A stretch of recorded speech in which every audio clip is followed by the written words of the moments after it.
Welcome to my channel. I'm Ben. Today, we step into a family murder shrouded in doubt. A young mother found in her car with a strange white lotion across her skin and a single cigarette butt that will later point to an impossible suspect. Hammond, Louisiana. August heat presses down on a little market lot just a mile and a half from Apple Street. The windows of the compact car are rolled up. Inside, between the bucket seats, a young woman's body bends backward into the rear, as if the heat itself had pushed her out of breath. Her blouse is torn. Her pants are gone. 16 small stabbing wounds score the upper chest, the shoulder, the neck precise, furious, intimate. There isn't much blood here. Not enough for this to be the primary scene, which means someone brought her and left her to be found. On her torso, a white film. Lotion. In the glare, it catches the morning like chalk on wet slate. Up close, it looks smeared into shapes that almost mean something. Letters, maybe. But the August air turns certainty into liquid. Whatever message there was is melting away. The officer who first responds does what they always do. Seal, note, preserve. A cigarette butt sits where it shouldn't, a Winston. Ordinary, and yet not ordinary at all, when it is the only thing that might carry breath, saliva, identity. The car's windows are closed. The air is heavy. She is 26. By noon, the story splits. The husband has already filed the missing persons report. He says she went out with a friend. The friend says there were no plans. The little boy at home, 6 years old, can't hold the day steady. It slides through his hands like the heat, like the lotion, like the hour itself slipping from morning into evidence. If the murder didn't happen here, where did it happen? If the killer wanted to speak, what were they trying to write on her skin? And who carried her to this spot, a short drive from the house with the windows rolled tight, the message half formed, the cigarette waiting on the floor like a dare? Whatever answer lives inside that car is already evaporating. The heat does that. Time does that. But one thing does not melt. Motive, money, jealousy, fear, pick one. Or pick all three. Because the next thing the case will uncover won't just point to a killer. It will divide a family. Hammond in the mid-1982 was a small Louisiana town where everyone knew a little too much about everyone else or thought they did. The Reeds were no exception. Selonia Reed was 26 years old, a bank teller at Citizens National Bank. Polite, known for her quick smile at the counter. Neighbors said she kept her life simple. Work, home, her little boy. 6-year-old Reggie Jr. was her shadow small hand in hers at the mall, in church, even at neighborhood cookouts. She dressed neatly, spoke softly, and had a way of making people feel like she was listening. That quality made her well-liked. It may also have made her vulnerable. Her husband, Reginald Reed Sr., was different energy entirely. A former Marine, disciplined but with a temper, later a car salesman. He carried himself with a mixture of charm and command, the kind of presence that could sell you something you didn't know you wanted, or convince you of a story you weren't sure you believed. They had met in high school, fallen into young love, and married when the future still looked wide open. But by 1987, cracks had formed. Friends of Selonia whispered about arguments, about bruises hidden under sleeves. Family members said she had talked about divorce. Reginald admitted to police they had personal differences, and that he suspected she might be seeing someone else. Investigators found no evidence of an affair, but suspicion is a seed that doesn't need water to grow. Financially, they were not destitute, and yet, Reginald had taken out multiple life insurance policies on Selonia, more than $700,000 in coverage, some purchased just months before she was killed. He also insured himself and their son. On paper, it was a family plan. In reality, it was a question mark the size of a motive. The dynamic between them was a study in contrasts. She, anchored by routine and motherhood. He, restless and ambitious. Hammond was small enough that reputations stuck and whispers had weight. Whether out of pride, fear, or loyalty, Selonia stayed. The last public image of her is from a local fashion show just a week before her death, smiling, poised, unaware she was walking toward an ending. For Reggie Jr., home was Nintendo games with his father. the comfort of his mother's kiss before bed, and the sense that adults handled the storms so children could stay in the calm. That illusion would break in one August night. The question for investigators and for a jury decades later would become this: was Reginald Reed the grieving husband he appeared to be in public, or was he a man whose financial calculations and personal grudges converged into lethal intent? If you ask the people who knew them, you'll get two portraits. One of a family doing their best in a small town, another of a woman trying to leave a man who wasn't ready to let her go.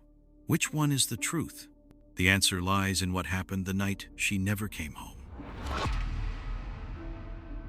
The 22nd of August, 1987.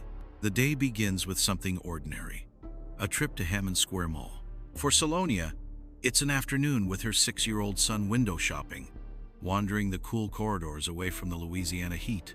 One of the last images etched in Reggie Jr. His memory is a chocolate chip cookie, warm in his hand, and his mother's face leaning down to kiss him before she leaves the house later that night. She tells him she's going out. Reginald Sr., according to his own account, says she mentioned meeting a friend at a local bar. He and Reggie Jr. stay home, playing Nintendo. That's his version. But the friend Selonia was supposedly meeting denies any such plan, and the timeline, even in 1987, begins to fray. Late that night, no one sees Selonia return. Sometime before dawn, Reginald calls around, asking if anyone has heard from her. He eventually contacts the Hammond Police Department to file a missing persons report. The officer who responds takes down the basics: Selonia's description.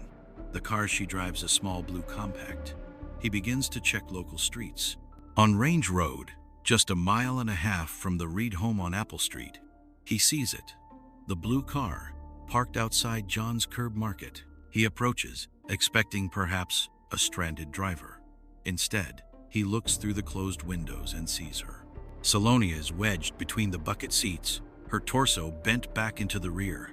Her blouse is ripped open, her pants gone. 16 small, concentrated stab wounds mark her upper torso, shoulder, and neck. There's no pool of blood. Not enough to suggest she was killed here, which means she was moved. Then there's the lotion white, smeared across her torso and stomach. In the August heat, the shapes are distorted, but at first glance it seems there may have been letters, a word written, an unfinished message melting away. Investigators will never be able to confirm what it said, if it said anything at all. The car windows are up. The air inside must have been stifling. On the floor, a single Winston cigarette butt. It's collected, bagged, logged. At the time, DNA testing isn't yet a standard tool. The search of the area turns up nothing: no weapon, no eyewitnesses. But the very next day, a neighbor finds a crucifix and a screwdriver in his mailbox. The screwdriver, given the stab wounds, is briefly considered a possible murder weapon, but there's no visible blood. At the Reed home, police note a smell of bleach. They search, looking for signs she was attacked here. The carpet is freshly vacuumed. The only physical clue is the gold clasp of a necklace. Little Reggie is interviewed on video. He sits with his father beside him. The questions are simple. Did anyone come to the house that night? Did anyone leave?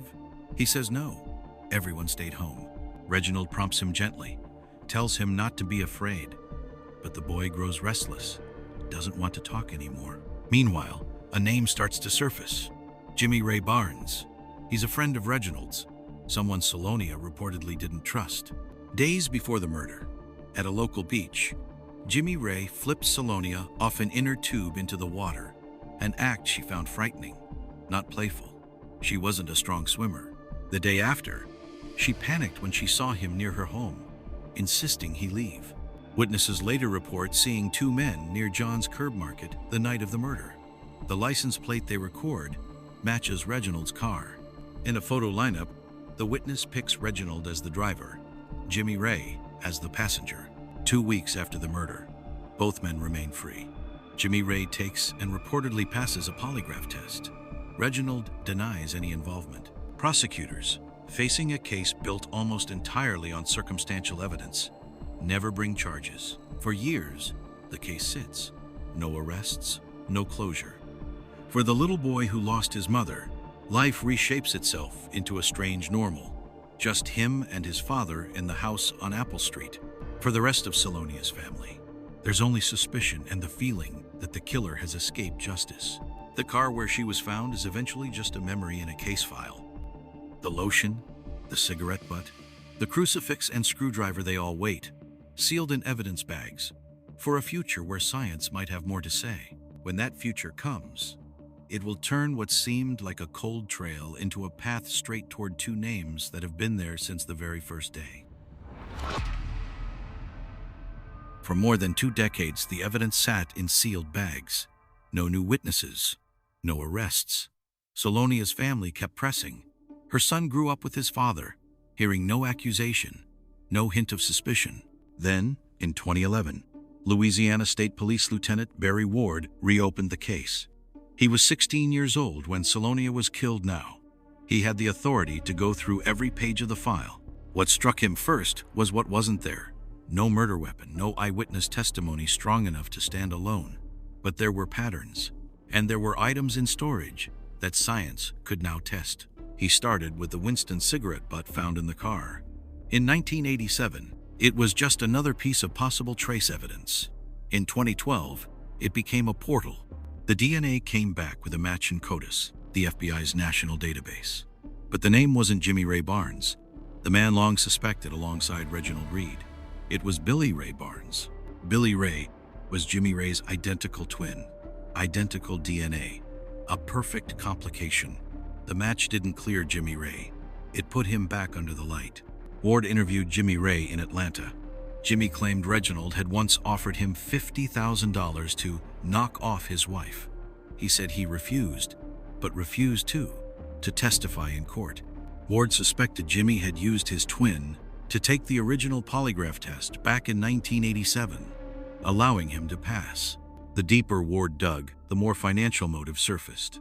Life insurance policies over $700,000 on Selonia, some taken out the same month she died. Reginald explained they were family plans covering everyone, including himself and their son. But the sheer timing, paired with marital strain, painted a darker picture. In 2018, prosecutor Taylor Anthony took the file. Most DAs review cases from behind their desk.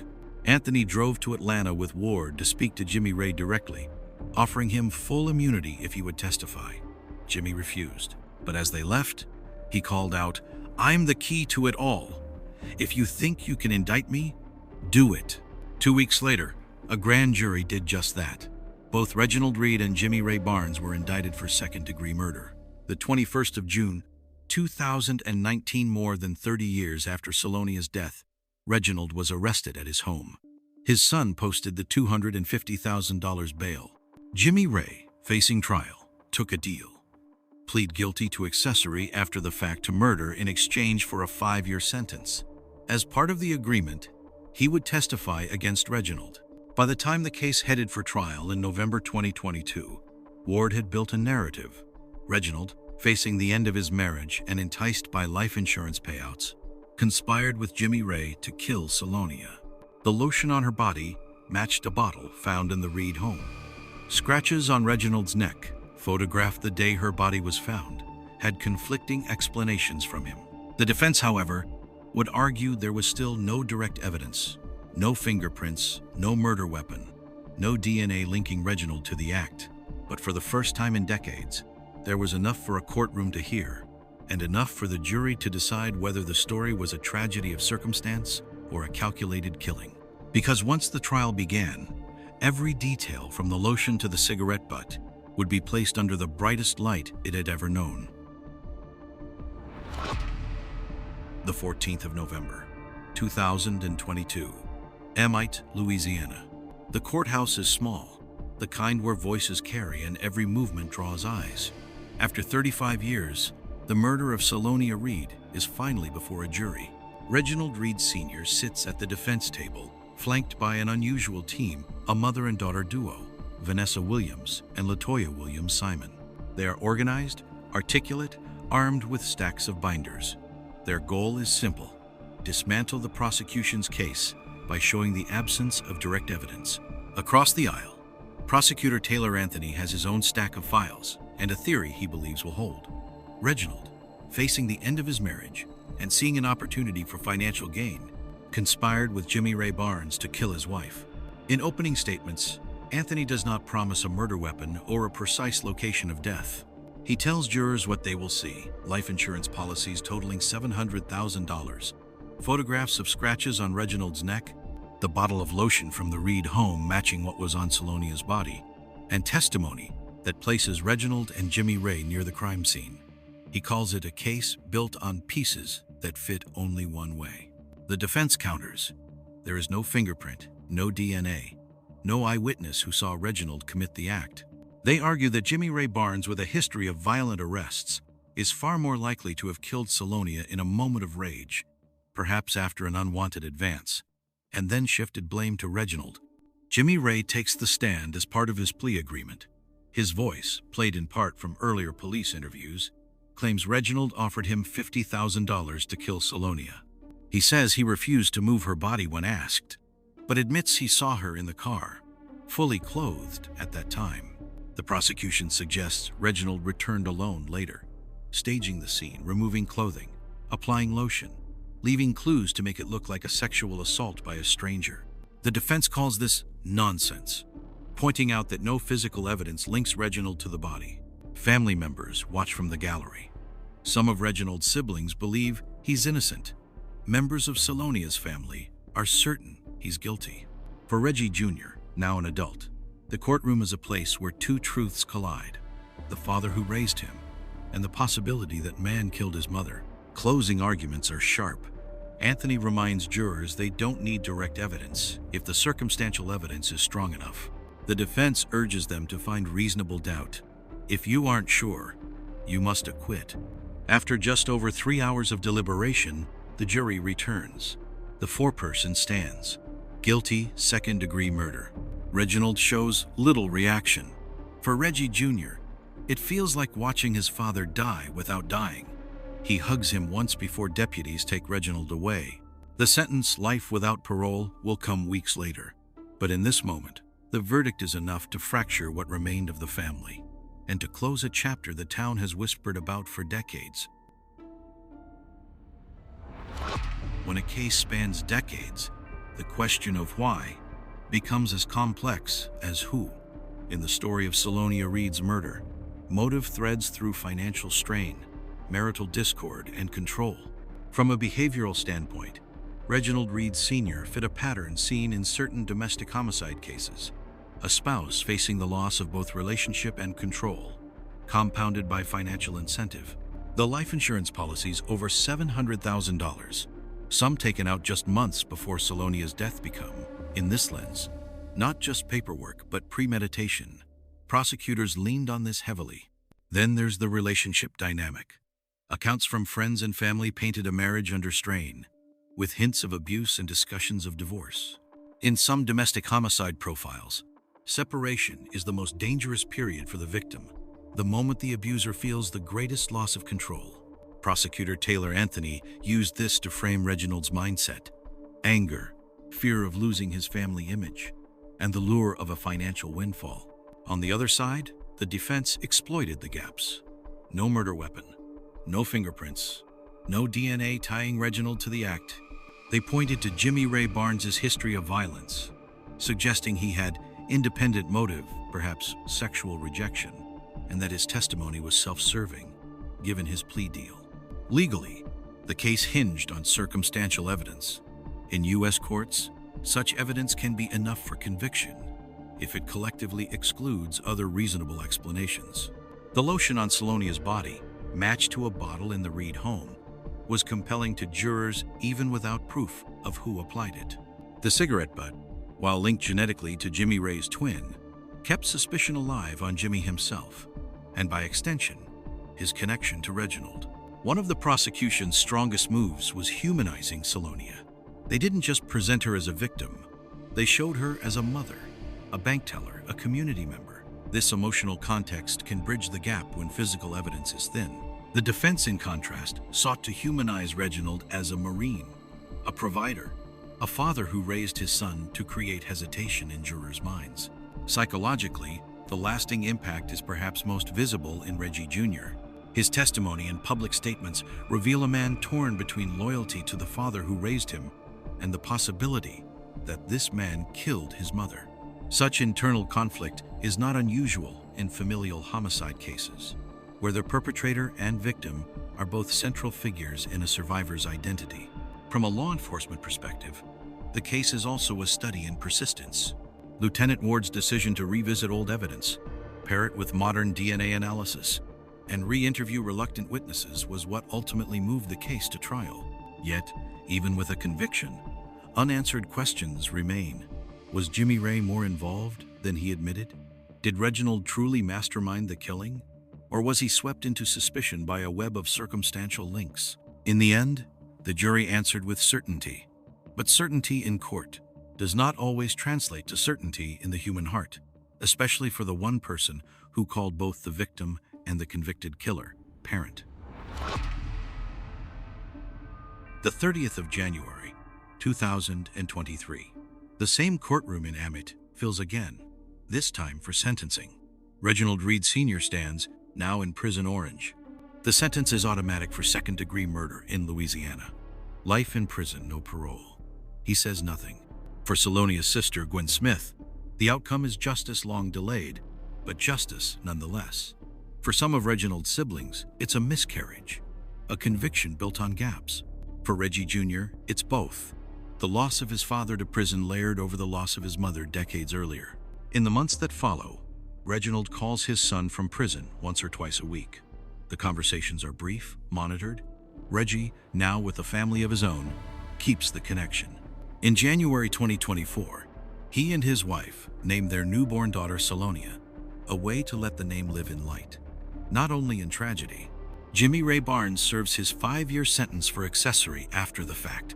He's released, but just days after attending his twin brother's funeral in January 2024, he dies in a car accident. For Lieutenant Barry Ward, it closes a chapter on a man he believed was the key to it all. The case leaves Hammond marked. For years, it was a ghost story a woman found in her car.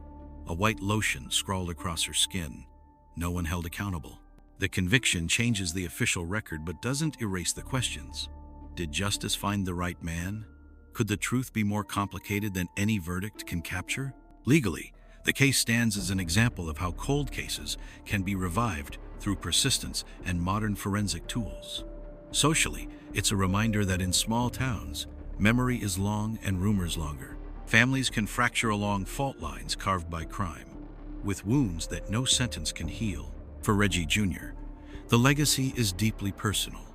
His memoir, The Day My Mother Never Came Home, is part tribute, part search for answers.